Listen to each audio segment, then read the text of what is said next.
A few days ago, I made this Reddit post talking about why I believe the new expedition node, Extreme Archaeology, is going to take this mechanic to all new heights. Guys, I'm an expedition main. I've been playing expedition for leagues now. I've been making my mage board at every league doing expedition. And seriously, guys, this node is completely bonkers. I don't know what Chris Wilson was thinking when he made this node. It's going to be crazy, all right? I leave my reasoning in the Reddit post. I'll link it in the description below. But now I want to show you guys some Atlas trees that I've made that I'm personally going to be using to make tons of currency this league. So let's get right into it. I want to start with the tree that I'm actually going to be using. Okay, this is an expedition and harvest tree. Guys, both of these scale with pack size. So if you roll your maps for pack size, you will, you're going to be getting big expeditions, you're going to be getting big harvest, and it's going to be, a lot more stuff, right? As well, we throw harbingers in, also scales with pack size. So lots of pack size scaling. Let's go through the tree together, and I'll show you the key points. Obviously, we're going to block all mechanics we don't want. I leave up Deli Mirror just because it's kind of free if you get it. It doesn't really add any time or difficulty, and it works well with Expedition. We take Harvest Chance. We take all the Harvest nodes, Harbinger nodes. The Labyrinth. Okay, the Lab Tech guys. Seriously, the lab runners need this stuff so bad. The improved offerings of the goddess. All right.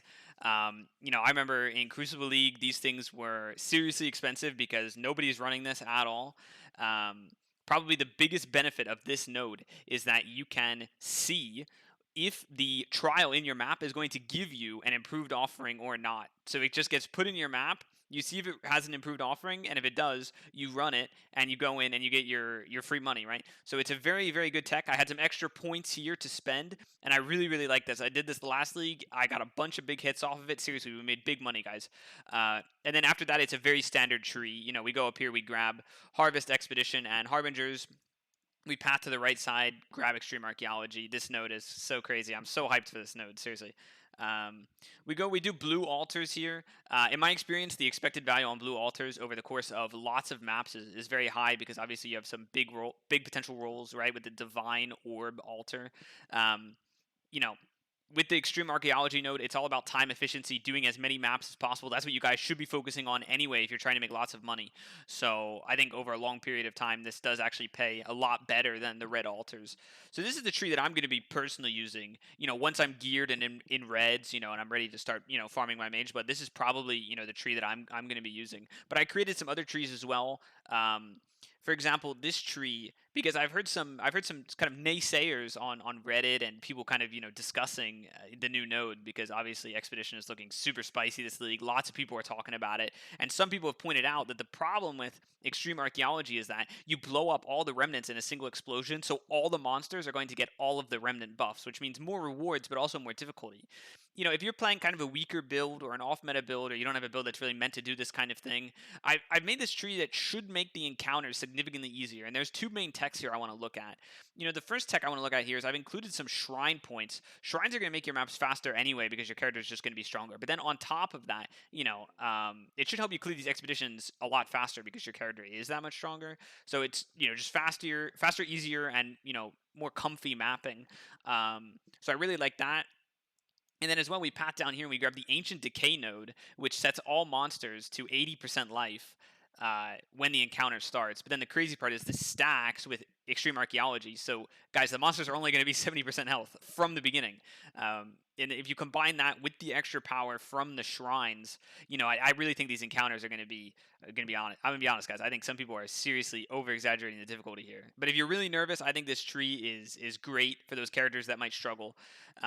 And really, the only thing you lose in comparison to the other tree I showed you earlier is it's a stream of consciousness tree. So this is going to be kind of, like I said, it's kind of for earlier, weaker, Alch and Go type strategies, and you don't have harbingers. But otherwise, you pretty much have all the same stuff. You've got blue altars thrown in there, and then it's harvest and expedition. I think this is like a match made in heaven. Expedition harvest. It's like the same type of builds that love to do both. They both scale off pack size. So I really like this tree if you're nervous about the difficulty. And then some people really don't want to do harvest. They want to have zoom maps, and they're excited about Extreme Archaeology because it's going to make the encounters that much faster. I've created a tree especially for my zoom Alch and Go Alch and Go boys. We've got the Alch and Go plus red altars. We have the tried and true Strongbox and essence nodes, and we do red altars. Red altars are probably going to be a bit more consistent early league, right? Because they're going to drop more bubblegum currency. So that can kind of help you get your first, bit of money at the very start to kind of, get your build going. Yeah, it's stream of consciousness. For the early league, you're not going to be trading a lot. Yeah, red altars. We've got the secret operations. Yeah, I'll be honest, guys. I'm disappointed I couldn't get strong boxes on my actual tree because I love the operative strong boxes. I mean, they dump out so many scarabs that are so valuable. No matter at what point in the league, early league, mid league, late league, everyone needs scarabs. So this is really great. And then we just have our some strongbox nodes up here, expedition nodes, and this should be significantly faster because you're not doing harvest. So if you really don't like harvest because you don't like the time it takes, this is probably the way you can make the most amount of money with expedition, without having to do harvest. So I like this tree. I like this tree a lot as well. Okay, guys, so those are my trees. Personally, the one that I'm the most hyped about is this, this harvest one. We throw in the lab tech as well. Seriously, when this hits, like I said, at one point these things were selling for a div. Um, Lots of money there. Yeah, I'm super excited about this. I'm super excited about Expedition in general. I hope you guys are excited as well. Expedition's looking super spicy this league, and I hope my trees help you, make a lot of currency and a lot of money and help you achieve your goals this league. Thanks for watching. If you have any questions, feel free to leave comments. I'm happy to help and explain. I've been doing Expedition for a long time. I know a lot about this stuff, so I'd be happy to help anyone who's getting into Expedition for the first time this league. Thanks for watching, and have a good one.